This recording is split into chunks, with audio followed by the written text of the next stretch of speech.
పాతవైపోతున్న electronic ఉపకరణాలు ఈ వ్యర్థాలవుతున్నాయి, పర్యావరణానికి ప్రమాదమవుతున్నాయి. ఈ వ్యర్థాలపై దృష్టి పెట్టిన విశాఖ యువకుడు పరిష్కారం వెతికే ప్రయత్నంలో వ్యాపారిగా మారాడు. వ్యర్థాల్ని సురక్షిత పద్ధతుల్లో విడి భాగాలుగా మార్చుతున్నాడు. పర్యావరణానికి తన వంతు బాధ్యతగా సేవ చేస్తూ తాను బాగుపడుతున్నాడు. ఎలక్ట్రానిక్ ఉపకరణాలు రోజుకో తీరుగా మారుతున్నాయి. నిన్న వాడిన స్మార్ట్ ఫోన్ నేడు పాతదైపోతుంది. ఆధునిక పరిజ్ఞానంతో టీవీలు, ల్యాప్టాప్లు, ఇతర వస్తువులు సరికొత్తగా అందుబాటులోకి వస్తున్నాయి. పాత ఉపకరణాలు ఈ వ్యర్థాలుగా మారుతున్నాయి. కంప్యూటర్ మొదలుకొని ఇంట్లోని పాత ఎలక్ట్రానిక్ వస్తువులు ఏవైనా పర్యావరణానికి ప్రమాదమే. భవిష్యత్తుపై ప్రభావం చూపే ఈ సమస్యపై దృష్టి పెట్టాడు విశాఖ యువకుడు అనిల్.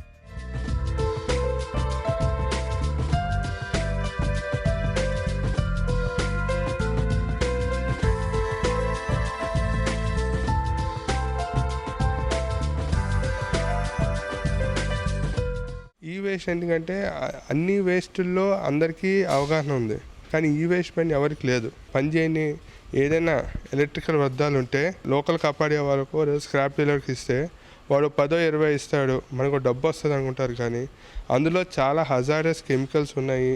లెడ్ అని, మెర్క్యూరీ అని, కేడియం అని, ఇవన్నీ చాలా ఉన్నాయన్నమాట.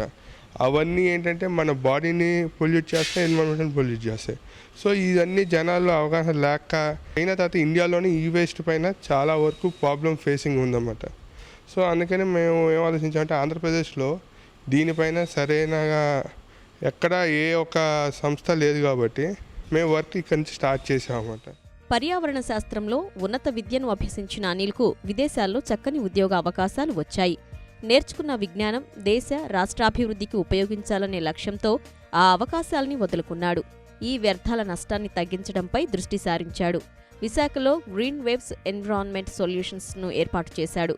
యువ పారిశ్రామికవేత్తగా మారాడు.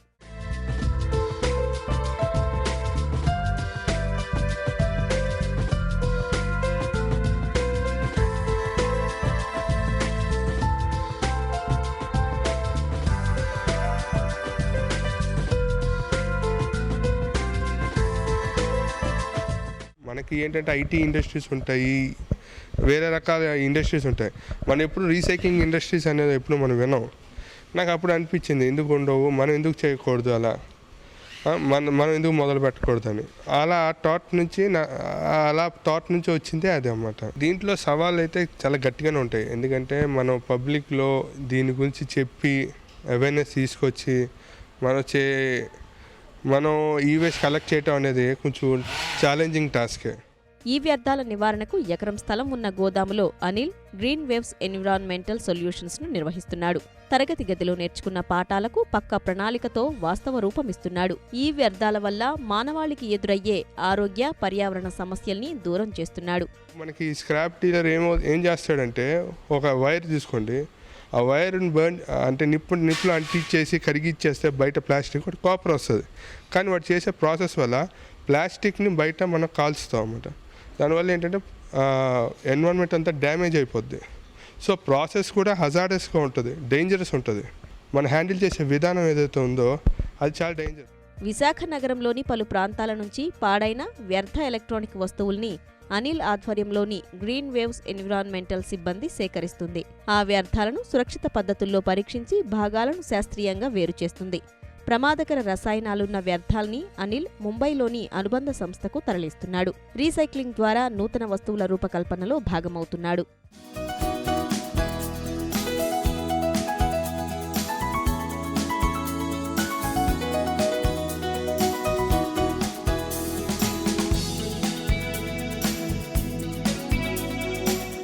కలెక్షన్ చేస్తున్నాం, దాని సెగ్రిగేట్ చేస్తాం.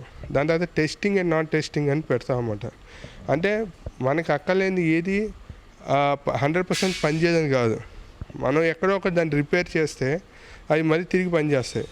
సో టెస్టింగ్లో పెట్టేసి పనిచేసేవైతే పక్కన పెట్టేసి మళ్ళీ మార్కెట్లో రిలీజ్ చేస్తాం.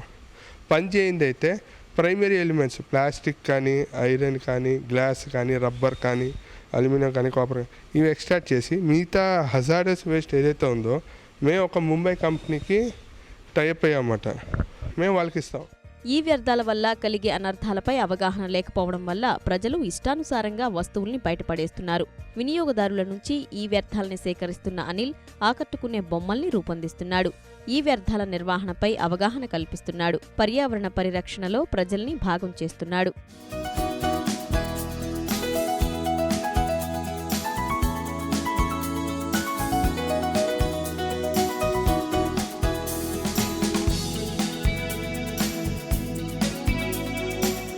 ధనార్జన కంటే సమాజ శ్రేయస్సుకు ప్రాధాన్యత ఇస్తున్న అనిల్ గ్రీన్ ఎన్విరాన్మెంటల్ ద్వారా సుమారు 20 మందికి ఉపాధి కల్పిస్తున్నాడు. విజయవాడ, కాకినాడ నగరాల్లో భారీ స్థాయిలో సంస్థను విస్తరించేందుకు ప్రణాళికలు సిద్ధం చేస్తున్నాడు.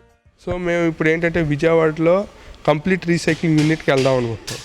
సుమారు ఒక 50 నుంచి 100 మంది ఎంప్లాయ్మెంట్లు ఇచ్చే టార్గెట్ విధానంగానే మేము వెళ్తున్నాం అన్నమాట. విజయవాడ, కాకినాడ అని మేము సెలెక్ట్ చేయడం జరిగింది. కాకినాడ ఎందుకంటే అది స్మార్ట్ సిటీ అవటం వల్ల, విజయవాడ మన ఆంధ్రప్రదేశ్ క్యాపిటల్ సిటీగా ఇప్పుడు అది రూపుదిద్దుతుంది కాబట్టి నేను విజయవాడ హబ్ లాగా తీసుకొని, మనకి వైజాగ్ ఏంటంటే ఐటీ హబ్ అవటం వల్ల ఇక్కడి నుంచి మొదలుపెట్టి విజయవాడ, కాకినాడకి ఎక్స్పాండ్ అవ్వాలి. పాశ్చాత్య దేశాలు ఇప్పటికే ఈ వ్యర్థాలపై ప్రత్యేక దృష్టి పెట్టాయి. అత్యధిక వినియోగదారులున్న భారత్ సైతం ఈ సమస్యను ఎదుర్కొంటోంది. పర్యావరణ కాలుష్యానికి కారణమవుతున్న ఈ వ్యర్థాల నివారణకు తన వంతు ప్రయత్నంతో అనిల్ ఆదర్శంగా నిలుస్తున్నాడు. అందరినీ ఆలోచింపజేస్తున్నాడు.